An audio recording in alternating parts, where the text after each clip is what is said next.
The glass caught the light just right. It gleamed, spotless, refracting the warm gold tones of Maison Belvoir's chandelier-studded ceiling. Clara Renley stood behind the hostess stand, spine straight, eyes scanning. Her fingers tapped against the polished counter, not impatiently, just methodically. Everything about her said control. It was a slow afternoon in Valmere Hills, though you'd never guess it inside. The music, crisp and low, vibrated through the walls like a heartbeat. Linen napkins folded to precise triangles. Silver cutlery aligned like soldiers. Clara's domain was flawless. Just the way she liked it. A table of 3 laughed near the windows. Their laughter didn't bother her. It sounded expensive, like they belonged. She adjusted the lapels of her black blazer and glanced at the empty tables. 6 of them. All ready. All polished. But none of them open. Not really. Then the door opened. A small bell chimed, soft, unobtrusive, meant to blend in. Clara turned. Her trained expression didn't change. Not at first. A man, tall, broad-shouldered, maybe mid-40s. Dark skin. A subtle navy suit that whispered wealth, not shouted it. His shoes impeccably shined. Behind him a woman. Regal. Cream blouse, high-waisted slacks, a diamond pendant. Graceful in stillness. And 2 children, one a teenage boy, posture disciplined, eyes alert. The other a girl, younger, clutching her father's hand. Clara offered the practiced smile. One she gave to walk-ins. People who probably hadn't made a reservation. People who needed to be turned away, gently. "Good afternoon," the man said. Clara nodded. "Hello. Do you have a reservation?" He shook his head. "No. Thought we'd try our luck. We're in the area for the weekend." She tilted her head. "Unfortunately, we're fully booked." The man's brows lifted slightly. Not surprised, just considering. He turned, looked over her shoulder. Saw what she already knew. The empty tables. 6 of them. His voice remained calm. "It looks like there's room." Clara's smile tightened. "Those are reserved." "All of them?" She hesitated. "Just a beat." "Yes." His wife spoke then, voice silk soft. "We won't take long. Just wanted to try the scallop dish everyone's been raving about." Clara's gaze flicked to the girl, still clutching her father's sleeve, still watching. Her shoes had pearls along the edges. Real ones, maybe. Still, Clara stood her ground. "I'm sorry. There's nothing I can do." The man exhaled once. Controlled. Then, "Can we speak with the manager?" Another pause. Small. But it mattered. "He's unavailable right now." The wife tilted her head. "Could we wait for him?" Clara shook her head. "There's really no point. We're at capacity today." The man studied her. Not hostile. Not even annoyed. Just quiet. Then he nodded. "Thank you anyway." They turned. Left as smoothly as they came. And Clara returned to her stand. Breath even. Posture perfect. She didn't notice the server hovering nearby. Didn't see the busboy stop mid-wipe. Didn't hear the door to the back office slam open. "Where are they?" Silas burst out, tie askew, face red. Clara blinked. "Who?" "The family. The ones who just came in." "They left," she said simply. Silas's eyes widened. "You let them leave?" "They didn't have a reservation." "Clara." His voice had never sounded like that before. Not in 5 years. He bolted past her. Through the doors. Onto the street. She stood frozen. What just happened? 3 minutes later, he was back. They were with him. The family. Walking calmly, silently into Maison Belvoir. Clara's pulse thundered in her ears. Guests were whispering now. Eyes tracking them. Staff stiffened. No one smiled. Silas hovered beside the man, gesturing frantically. "Mr. Raye, your usual table. Please." Clara's world stopped. "Mr. Raye?" The name hit her like a punch. Donovan Raye, founder of Raye Holdings. Private real estate tycoon. An owner of the entire Maison Belvoir chain. He owned the restaurant. He hadn't needed a reservation. He could buy the building. Clara felt the blood drain from her face. Silas looked at her then, but he didn't speak. Didn't need to. They all knew. Donovan Raye sat at the booth near the center window. Celeste Raye eased into the seat beside him. The children sat across from them quietly. The servers hovered, unsure. Paul, the head waiter, rushed to them, trembling with plates. Overeager now. No one spoke to Clara. She watched, barely breathing, as Silas took a single step forward. Then Donovan raised a hand. Not high, just enough to stop him. Then Donovan looked at her. Straight at Clara. She felt herself shrink. "What's your name?" he asked. Simple. Calm. Silas jumped in, stammering. That's Clara, I'm asking her. Clara swallowed. Clara, she said. Donovan nodded slowly. Clara, tell me something. She didn't move. He leaned slightly forward. His voice was soft, but it carved through the silence like a blade. What made you decide my family didn't belong here? Her mouth opened, but no sound came. There was nothing she could say. Not really. Not the truth. Not that she had looked at them, at their skin, their silence, their grace, and decided they didn't fit, didn't belong. It hadn't been personal, but it had been deliberate. The room held its breath. Clara didn't answer. Celeste's voice cut in, smooth and unshakable. Is this standard here, Clara? She asked. Do you screen everyone like this? Clara turned toward her, helpless. No. I didn't. Celeste didn't raise her voice. Didn't scold. That made it worse. She just said, I wonder how many others were quietly turned away. Donovan didn't blink. I've invested in this brand, he said, because it represents quality, hospitality, integrity. Clara felt herself unraveling. And now, he added, I wonder who's been deciding what that means. Silas looked like he might pass out. Mr. Raye, we deeply apologize, he said, voice cracking. This isn't how we operate. It is, Donovan said. Silas froze. Donovan looked back at Clara. She made a decision, he said. She made it quickly, cleanly, like she's done it before. Celeste turned to the children, whispered something. They nodded. The girl sipped water from a crystal glass, eyes still wide. Clara felt sick. Donovan sat back, then nodded once. You can take the rest of the day off, Clara. His tone never changed. Not angry, not unkind, but final. Clara stood still, heart pounding. She looked to Silas. He didn't meet her eyes. She looked to the staff. They didn't move. No one spoke. No one helped her.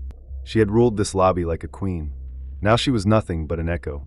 She turned and walked out the door. The street was colder than she remembered. Valmere Hills buzzed faintly beyond the glass. Laughter, cars, light spilling from storefronts. But none of it touched her. Clara stood still, then took out her phone, stared at the screen. No one to call. What could she say?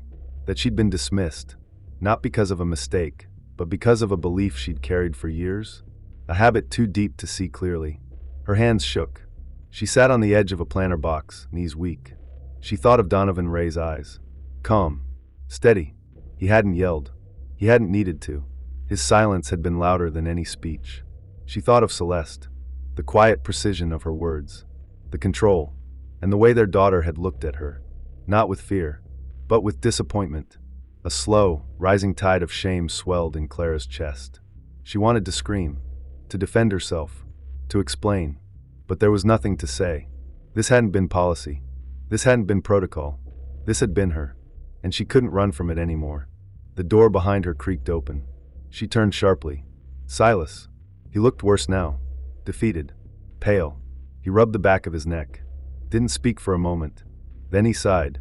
I don't know what's going to happen, he said. Clara nodded. Her throat burned. Donovan's making calls.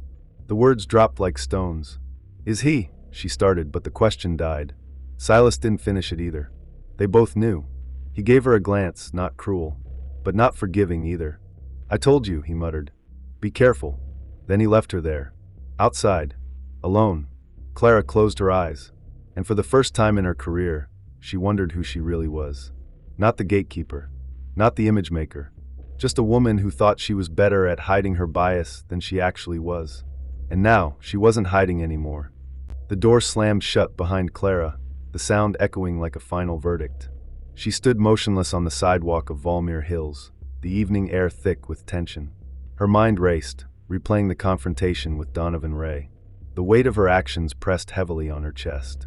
Inside Maison Belvoir, the atmosphere had shifted. Staff whispered in hushed tones, their eyes darting toward the VIP booth where Donovan and his family now sat. Silas, the general manager, moved with urgency, his usual composure replaced by visible anxiety. Clara's phone buzzed in her pocket. She hesitated before pulling it out. A message from Silas. We need to talk. Now. Reluctantly, she turned back toward the restaurant. As she approached the entrance, the door opened, revealing Silas.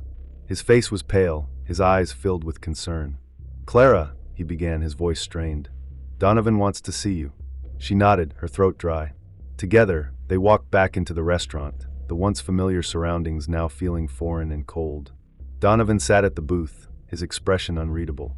Beside him, his wife Celeste offered a polite smile, though her eyes held a sharpness that made Clara uneasy. "Clara," Donovan said, his tone measured. "Please sit." She complied, her hands trembling slightly. "I believe in second chances," he continued, "but they must be earned." Clara nodded, her voice barely above a whisper. "I understand." Donovan leaned forward, his gaze intense. "Tell me, Clara, why did you turn my family away?" She swallowed hard. I made a mistake. I judged without knowing." Celeste interjected, her voice calm but firm. "It's not just about us. It's about how many others you've dismissed without cause." Clara looked down, shame washing over her. Donovan sighed. "Clara, I want you to take a leave of absence. Reflect on your actions. We'll decide on the next steps after some time." She nodded, tears welling in her eyes. "Thank you for the opportunity." As she stood to leave, Donovan added, "One more thing. There's an internal review happening. Expect to be contacted." Clara exited the restaurant once more, the weight of her actions heavier than before. She knew the road ahead would be challenging, but perhaps, just perhaps, redemption was still within reach. The note trembled in Clara's hands, its words etched in bold strokes. "We see beyond the surface. Your reckoning begins now." A chill coursed through her veins. The opulent facade of Maison Belvoir loomed behind her, its grandeur now a stark contrast to the turmoil within. The city lights of Valmere Hills flickered, casting elongated shadows that danced menacingly.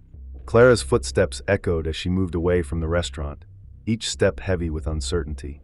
Her phone buzzed incessantly, messages flooding in, some from concerned colleagues, others from unknown numbers. Each notification felt like a drumbeat of impending doom. She sought refuge in a nearby cafe, its warm ambience offering a temporary respite. As she sipped her coffee, her mind raced, replaying the events that led to this moment. Suddenly, her phone rang. The caller ID displayed a number she didn't recognize. Hesitantly, she answered. "Clara Renley?" A voice inquired, calm yet authoritative. "Yes," she responded, her voice barely above a whisper. "We need to talk. Meet me at the old observatory in an hour." Before she could respond, the line went dead. The old observatory, a relic from a bygone era, stood on the outskirts of Valmere Hills. Its silhouette against the night sky was both majestic and foreboding. Clara arrived, the wind tousling her hair as she approached the entrance. Inside, the air was thick with dust and memories. A figure emerged from the shadows, a woman, poised and enigmatic. "Clara," she greeted, her voice familiar. "Do I know you?" Clara asked, squinting in the dim light. The woman stepped forward, revealing her face. It was Celeste Raye. "You're probably wondering why you're here," Celeste began. Clara nodded, words escaping her. "Donovan and I have been observing Maison Belvoir for some time," Celeste continued. "We wanted to understand the culture, the people, the values." Clara felt a knot tighten in her stomach. "Your actions, Clara, were not isolated. They were symptomatic of a deeper issue." Celeste handed Clara a dossier. Inside were reports, testimonials, and photographs, all pointing to a pattern of discrimination and bias within the establishment. "We believe in redemption," Celeste said, her gaze piercing. "But it starts with acknowledgement and change." Clara's eyes welled up, the weight of her actions crashing down upon her. "I'm ready," she whispered. Celeste nodded, a hint of a smile playing on her lips. "Then let's begin." The note trembled in Clara's hand, each word cut deep like a razor. "We see beyond the surface. Your reckoning begins now." Rain began to fall. Thin sheets at first. Then harder. Heavy. Relentless. Clara stood motionless outside Maison Belvoir. Her blouse clung to her skin. Her breath fogged in the air. The street lamps flickered above her, dim halos of light cast across the soaked pavement. Inside the restaurant, no one noticed her anymore. She wasn't the gatekeeper now. She wasn't anything. Her fingers curled around the paper. She crumpled it and shoved it into her purse with trembling hands. Her phone buzzed again, unknown number. She didn't answer. Another buzz. Another unknown. Then silence. The kind that wraps around your chest and doesn't let go. Clara turned, walking briskly down the street. Valmere Hills pulsed around her. Cars whispered by. Windows glowed gold with laughter and warmth. But everything around her felt cold. Off. She headed toward the metro line. Away from the spotlight. Away from the shame. But it followed, We see beyond the surface. The words gnawed at her. Who is we? Donovan? His wife? The press? The staff? Or someone else entirely? She reached her apartment. A boxy second-floor walk-up tucked behind a bookstore. Inside, the air felt stale, lifeless. She didn't bother turning on the lights. She dropped her purse on the table and collapsed onto the couch, soaked and shaking. Then she saw it. Another envelope. On her coffee table. It hadn't been there that morning. She froze. Picked it up. Inside, photos. Dozens of them. Candid shots from Maison Belvoir. Some recent. Some old. Guests arriving. Being seated. Or not. Some turned away. All of them black or brown. Her. Always her. On the podium. In the doorway. On the phone. The captions were handwritten. Names. Dates. Turned away. Escorted out. No table. She flipped to the last photo. It was her. Tonight. Just after Donovan left. Standing at the host's stand. A look of quiet satisfaction on her face. That cold, practiced smile. Clara dropped the photo like it burned her. A knock. She froze. 3 sharp raps at the door. She approached slowly, heart thudding. Another knock. She opened it. No one there. Just a card. Tucked into the doorframe. You're not being canceled. You're being watched. Beneath the message, coordinates. A time. Midnight. 40 minutes from now. She almost threw it away. Almost. Instead, she grabbed her coat. She needed answers. The address took her to the edge of the city. Past the boutiques. Past the curated galleries and polished sidewalks. To the overlook. Valmere Observatory. Abandoned for years. The iron gate creaked as she stepped through. Gravel crunched underfoot. The old dome rose ahead of her, its silhouette framed by jagged lightning in the distance. The door was already open. Inside, everything was dark. Dusty. Quiet. Then, footsteps. Behind her. She spun around. A woman stepped forward from the shadows. Celeste Raye. Dressed simply. Hair tied back. Calm. Still. You came, Celeste said. Clara tried to speak, but her voice caught. Why are you doing this? Clara asked finally. You've already humiliated me. Fired me. What else do you want? Celeste stepped closer. This isn't about revenge, Clara. Then what is it? Celeste studied her. It's about what happens next. Clara narrowed her eyes. What does that mean? You're not the only one who's done this. You're not the only one who got comfortable playing gatekeeper. But you're the first who'll have to face it publicly. I said I was sorry. No, Celeste replied sharply. You said nothing. You froze. You folded. And you let your instinct speak for you. That instinct, your silence, that's the problem. Clara looked away. Celeste pulled something from her coat. A file. She handed it over. Inside, documents. Statements. Internal reports. Complaints. All from employees of Maison Belvoir. Over years. All naming Clara. Some described microaggressions. Others detailed outright denial of service. And more photos. Staff whispering. Eyes looking away. A culture of complicity. You weren't alone, Celeste said. But you were the center. Clara sank onto a bench. Her voice was hollow. I thought I was protecting the brand. You were protecting your version of it. Lightning split the sky. Thunder followed. Clara looked up. What do you want me to do? Celeste hesitated. Then answered, speak. Publicly? Celeste nodded. Clara felt her pulse spike. You want me to destroy myself? No. I want you to free yourself. The press conference was scheduled for morning. Maison Belvoir issued a brief statement confirming Clara was no longer employed and reaffirming their commitment to equity and inclusion. But Clara's announcement came separately. In a video posted by an independent outlet, filmed in the observatory. No script. No PR team. Just her. Alone. She confessed. Not just what happened with Donovan Raye, but everything. The patterns. The bias. The silent approvals. The way she filtered who felt welcome and who didn't. She didn't ask for forgiveness. She didn't pretend to be noble. She just told the truth. And that truth spread. Fast. Some praised her for owning up. Others ripped her apart. But she kept going. 2 weeks later, Clara sat on a park bench far from Valmere Hills. She watched kids playing. Heard their laughter. Smelled roasted peanuts from a cart nearby. Her phone buzzed. A message from Celeste. We see the work you're doing. Keep going. Clara smiled. A real one. Small. Earned. Not everything was fixed. She'd lost her job, her status, her role, but maybe she found something else, something deeper. The gate she once guarded now stood wide open. And this time, she was on the right side of it,